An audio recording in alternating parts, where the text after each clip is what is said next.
చిన్న సామాజిక వర్గం ఉంది మీ వెనక, కమిట్మెంట్ ఉంది. యూత్ కాంగ్రెస్ ఎన్ఎస్ఏలో చేసిన బ్యాక్గ్రౌండ్ ఉంది. అయినా మహేష్ కుమార్ గౌడ్కు అడ్డుగా ముందు అవకాశం ఇచ్చినా అడ్డుగా మారింది ధర్మపురి శ్రీనివాసే అంటే ఏమంటారు?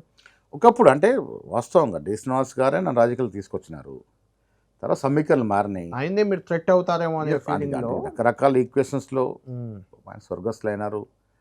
నాకు కూడా కోరుకుండే నేను అంటే వ్యక్తిగతంగా నన్ను ఇష్టపడేది. రాజకీయంగా సరే వాళ్ళు పిల్లలు అదే ఏజ్ గ్రూప్ కాబట్టి కొంత ఆలోచన చేస్తే చేసి ఉండొచ్చు.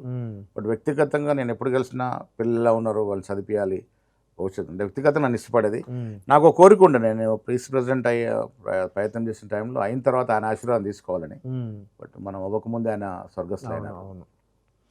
ఎట్లా అనిపిస్తుంది ఏడాది కాలం అధికార పార్టీ పిసిసి పార్టీ అంటే మొదటిగా నేను చెప్పేది పిసిసి అధ్యక్ష స్థానం అనేది చాలా ప్రముఖమైన స్థానం పార్టీలో.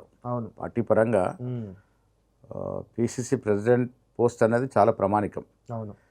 సో ఇలాంటి పోస్ట్కి నేను లైఫ్లో నేను రాజకీయాల్లోకి వచ్చినప్పుడు జిల్లా ఎన్ఎస్ఏ ప్రధాన కార్యదర్శి డిస్ట్రిక్ట్ చేసినప్పుడు పిసిసి ప్రధాన కార్యదర్శి ఎదగాలనుకునేవాడిని.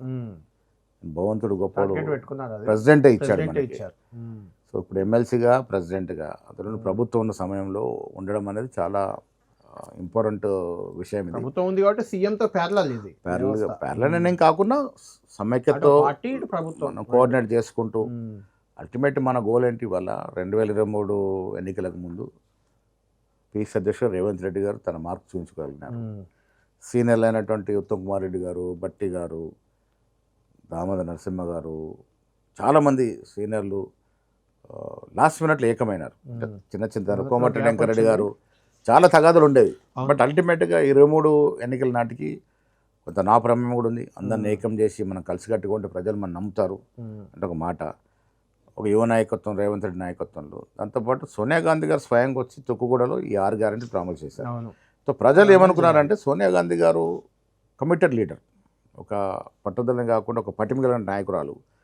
ఆవిడ కమిట్మెంట్ చేస్తే డెఫినెట్గా తీర్చిదిస్తారు. తెలంగాణ ఏ రకంగా అయితే కమిట్ చేసినా ఆ రకంగా ఇచ్చింది కాబట్టి ఆవిడ ఖర్గే సమక్షంలో రాహుల్ గాంధీ గారు, ప్రియాంక గాంధీ గారు ఈ 6 గ్యారెంటీలు అనౌన్స్ చేయడం, ఆనాడు టీఆర్ఎస్ నాటు కొంతమంది నాయకులు ఇవాళ మంత్రులు అంటే నాయకులు మా పార్టీలో చేరడం కొంత అధికంగా బలం వచ్చింది. ప్రజలు నమ్మినారు ఎస్ ఈ ప్రభుత్వం వీరైతే కేసీఆర్ని దించగలుగుతారు. ఇంకో కలిసి వచ్చిన అంశం కేసీఆర్ మీద విపరీతమైనటువంటి అవినీతి ఆరోపణ రావడం. 10 ఏళ్ళుగా అంటే కేసీఆర్ ఉద్యమ నాయకుడిగా నేను కూడా గౌరవిస్తాను. ముందుండి ఉద్యమం నడిపినాడు. బట్ అల్టిమేట్గా తెలంగాణ ఇచ్చింది కాంగ్రెస్ పార్టీ. చాలామంది అది 2014లో కానీ 18లో గుర్తించలేకపోయినారు.